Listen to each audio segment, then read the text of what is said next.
ओम शांति। इस ईश्वरीय मार्ग में जीवन बहुत अच्छा, श्रेष्ठ, सहज योगी और महान बन जाता है, और वो भी बहुत सहज विधि से, क्योंकि हमें ये पहचान मिल जाती है कि वास्तव में मैं कौन हूँ और किसकी संतान हूँ। मेरा ये सौभाग्य रहा बचपन से, बाल्यकाल में ही मैं अपने पेरेंट्स के साथ इस ईश्वरीय विश्वविद्यालय में आई, और उस समय इस ईश्वरीय विश्वविद्यालय की मुख्य प्रशासिका जगदम्बा सरस्वती दिल्ली में आए हुए थे, और माता पिता ने सोचा कि हम अपनी बच्ची को भी उनसे मिलाकर लेकर आएं। स्वाभाविक ही है, जो अच्छा संग होता है, अच्छी बातें होती हैं, पेरेंट्स को ये रहता ही है कि अपने बच्चों को भी उसका लाभ दिलाएं।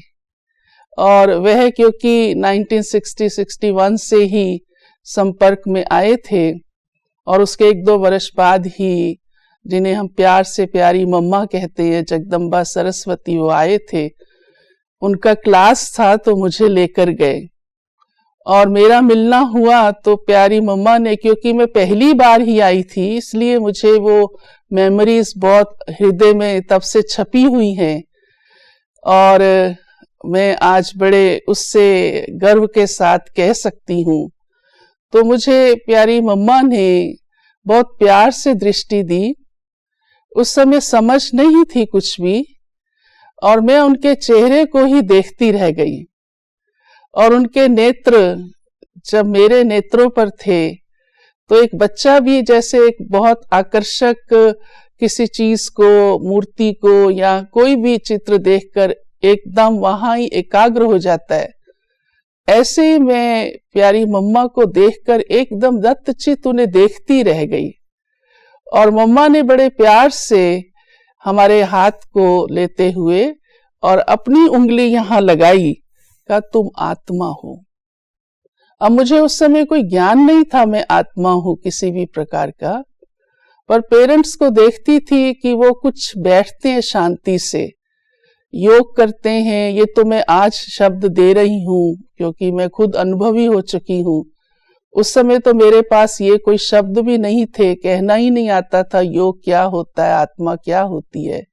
और मुझे ये भी मालूम नहीं था ये जगदम्बा सरस्वती हैं।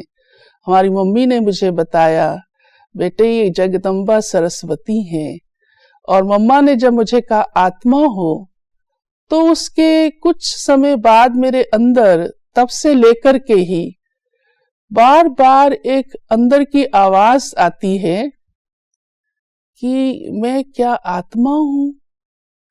पर मुझे आत्मा का तो भी ज्ञान नहीं था, लेकिन एक अंतर आत्मा की कुछ फीलिंग्स बन जाती है, वो बन गई। और क्या होता था कि ऐसे फील होने लगा कि मुझे सब पुष्पा पुकारते हैं, तो वो अलग है और आत्मा अलग है। ऐसे अंदर एहसास होता चला गया। और मैं देखती थी पेरेंट्स योग में बैठते हैं, तो मैं साथ में बैठ जाती थी और समझती थी चुप करके बैठना है, बस ये आंख खोलकर बैठते हैं और आंख खोलकर बैठना है। परंतु एक अलग सी शांति, एक अंदर से एक सुकून महसूस होता था, जबकि उस छोटी आयु में मुझे कोई अशांति क्या होती है ये कुछ भी मालूम नहीं था, कुछ भी अनुभव नहीं था। घर में बहुत अच्छा सब कुछ चलता था, कोई लड़ाई झगड़ा अशांति, इन बातों से हम बहुत दूर ही क्या, अनभिज्ञ ही थे। बस स्कूल जाना है, पढ़ना है, घर में आना है, जो पेरेंट्स ने कहना है वो करना है। उसके बावजूद भी जब मैं बैठ जाती थी साथ में, तो एक अंतर आत्मा को एक ऐसी अंदर की जैसे एक अलौकिक फीलिंग, उस समय तो मैं ये शब्द भी नहीं बोल सकती थी, लेकिन मैंने जो लाइफ में अनुभव किया तो आज मैं उस अथॉरिटी से कह पा रही हूँ। ऐसा मैंने महसूस किया।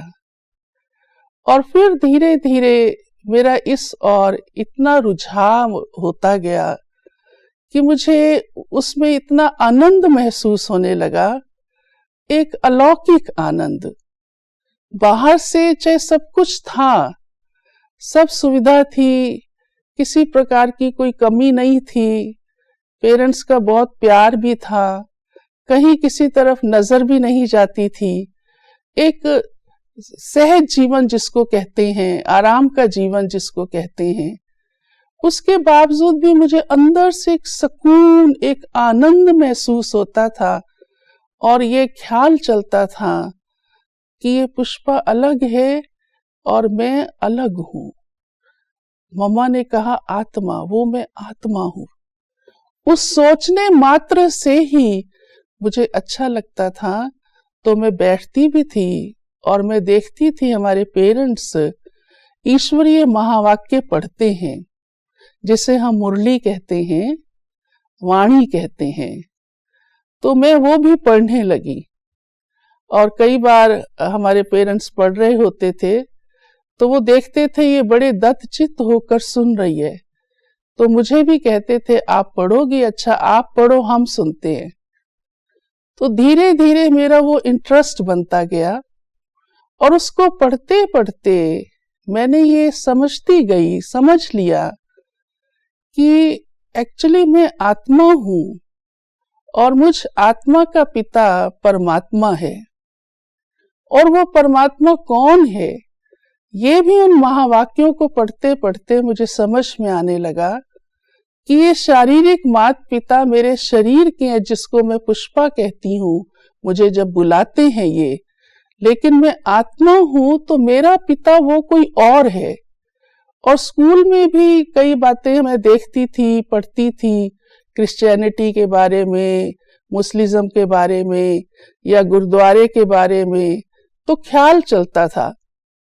आयु छोटी थी लेकिन बुद्धि में आती थी ये सारी बातें। भले मुझे भक्ति मार्ग का अनुभव नहीं था, क्योंकि घर में इस प्रकार की कोई विधि या कोई इस प्रकार की चर्चा भी अधिक नहीं चलती थी, क्योंकि पेरेंट्स भी इस ईश्वरीय मार्ग पर चल पड़े थे। लेकिन मैं देखती थी स्कूल में कई बार स्टूडेंट्स भी, कोई क्रिश्चियन होता था, कोई कुछ किस धर्म को मानने वाला, कोई सिख होता था, तो वो सुनाते थे अपनी बातें या बुक्स में भी पढ़ती थी। तो मन में आता था ये इतने सारे गुरुद्वारे बने हुए हैं, इतने सारे चर्चेस बने हुए हैं, इतने सारे सब कुछ है, मनुष्य कोई कहाँ जा रहा है, कोई कहाँ जा रहा है, क्या इनको मालूम नहीं है कि इनका पिता कौन है? क्योंकि ये तो सब कहते हैं भगवान एक है, परमात्मा एक है, वो मालिक है इस सृष्टि का, कोई अल्लाह कह रहा है उसको, कोई प्रभु कह रहा है उसको। तो ये बहुत बुद्धि चलती थी। तो जो मैं ईश्वरीय महावाक्य पढ़ती थी, तो मुझे उससे धीरे धीरे वो सारी बातें स्पष्ट होती गई। और फिर मैं अपने पेरेंट्स को कहती थी कि आप मुझे भी साथ ले जाया करो। हमारे फादर का ये लक्ष्य था कि हम अपनी लौकिक पढ़ाई अच्छी तरह पढ़ें, क्योंकि जब हमारा लौकिक जन्म ही हुआ था तो हमारे फादर ने संकल्प किया था कि मैं अपनी बेटी को टीचिंग लाइन में डालूंगा, क्योंकि भारत को पढ़ाई की बड़ी जरूरत है, शिक्षा की कमी है यहाँ पर, और सबको शिक्षा मिले तो ये पढ़ाने का काम आगे चल के करे। ये उनका इस ईश्वरीय मार्ग में आने से पहले का संकल्प था। तो वो मुझे बार बार ये कहते थे कि तुम अपनी पढ़ाई पर ध्यान दो, लेकिन साथ साथ मुझे ये ईश्वरीय पढ़ाई भी बहुत प्रिय लगने लगी। और मैं अपने पेरेंट्स को रात को ही कह के सोती थी कि आप सुबह जब आश्रम पर जाएंगे तो मुझे जरूर साथ ले जाना। तो हमारी मम्मी इस बात का ध्यान देती थी और हमें जगाती भी थी, क्योंकि छोटी आयु थी। धीरे धीरे तो बड़ी होते गए, समझते गए, फिर 13-14 वर्ष की आयु में तो मुझे सारी बातें समझ में आती गई। और मैंने उन महावाक्यों को पढ़ते पढ़ते समझ लिया कि परमात्मा जो है वो सबका पिता है, माना वो शरीरों का पिता नहीं है, तो वो शरीरधारी नहीं है, क्योंकि मैं खुद ही आत्मा हूं। तो ये मुझे उस मुरली को पढ़ते पढ़ते स्पष्ट हुआ। सेंटर पर जाती थी, संडे क्लास करती थी, वहां दीदी मुरली पढ़कर सुनाती थी, तो कुछ समझ में आता था, लेकिन वायुमंडल, संग मुझे बहुत आकर्षित जैसे खींचता था अपनी तरफ। और मैं शिव बाबा की लाइट गोल ओवल शेप की वहां लगी रहती थी, हमारे घर पर भी रहती थी, तो मैं उसको लगातार देखती रहती थी। बैठ जाती थी शांति से चौकड़ी लगा के, और कंटिन्यूस मुझे उसमें एक इतना दिव्य आकर्षण महसूस होता था। तो हमारे पेरेंट्स भी देखते थे, तो आंख खोल के लगातार उस लाइट को ही देख रही है, तो उन्हें भी लगता था, तो वो समझते थे जरूर इसको कुछ तो इसमें मिल रहा है, जबकि वो तो एक लाइट बनी हुई है।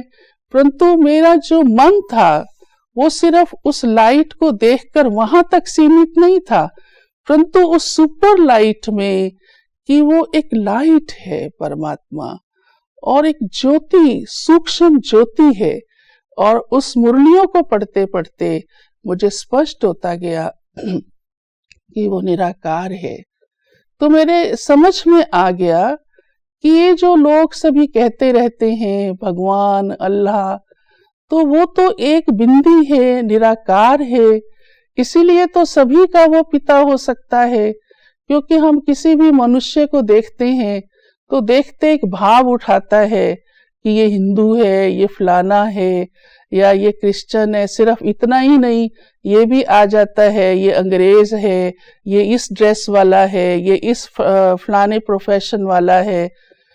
तो इन बातों से, मुरली के अध्ययन करने से, उसमें जो महावाक्य मैंने पढ़े, तो मेरा पिता श्री ब्रह्मा से भी मिलना हुआ 3-4 बार, माउंट आबू में भी और दिल्ली में भी, जो इसके साकार संस्थापक हैं। तो उनके मुख पर भी वो एक दिव्य आकर्षण मेरे को महसूस होता था।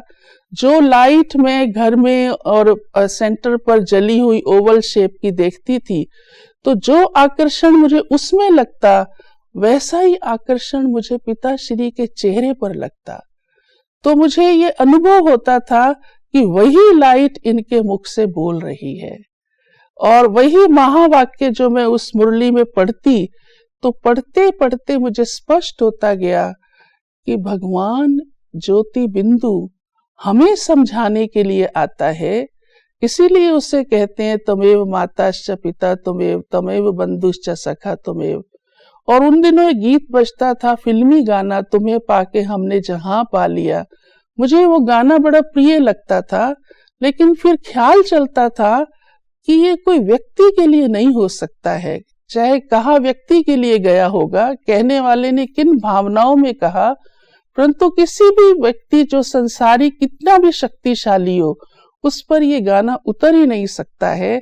ये गाना तो सागर जो है, हम सब का मालिक जो है, उस पर ही उतर सकता है, क्योंकि वही तो सब कुछ दे सकता है। तो मुझे उसमें एक जैसे पिताश्री ब्रह्मा को देखकर और उस लाइट को देखकर सिमिलैरिटी की फीलिंग्स आना, तो निश्चय होता गया कि ये वो निराकार सुप्रीम पावर ने ही ये महावाक्य इनके मुख के द्वारा उच्चारे हैं। और उससे मेरे जीवन के अंदर एक अलग सी शक्ति, एक अलग सा सुकून महसूस होता था। कई बार हमारे पेरेंट्स भी पूछते थे, तुम क्या महसूस करती हो, क्या अनुभव करती हो? तो मैं हंसते हंसते कहती थी, ये मत पूछो मेरे से, मुझे वो आकर्षण होता है, वो सुख मिलता है जो मुझे और कहीं नहीं महसूस होता है। तो मेरे पास शब्द नहीं होते थे उस समय बताने के लिए, लेकिन सब समझ जाते थे इसको कुछ विशेष अनुभूति होती है। और मेरा इंटरेस्ट जो है उन महावाक्यों को पढ़ने में बढ़ता गया, बढ़ता गया, बढ़ता गया। दुनिया में तो कई सोचते हैं भगवान के कोई तब बनते हैं जब कोई दुख होता है, या धोखा होता है, या अशांति होती है, लेकिन ऐसा तो कुछ भी नहीं था। परंतु एक प्रभु प्यार ने, और जीवन की सच्चाई क्या है और भगवान कौन है, वो निराकार है, ये समझ में आता गया। तो मैं सभी को ये कहना चाहूंगी कि वास्तविकता जो है वो इन ईश्वरीय महावाक्यों से आप समझ सकते हैं कि परमात्मा सर्व का पिता, वो एक सागर सुप्रीम पावर निराकार है, कोई देहधारी नहीं। और उसका कार्य इस धरा पर चल रहा है और ये सृष्टि एक सुखमय संसार सहज बन जाएगा उन ईश्वरीय महावाक्यों को जीवन में लाने से। ओम शांति।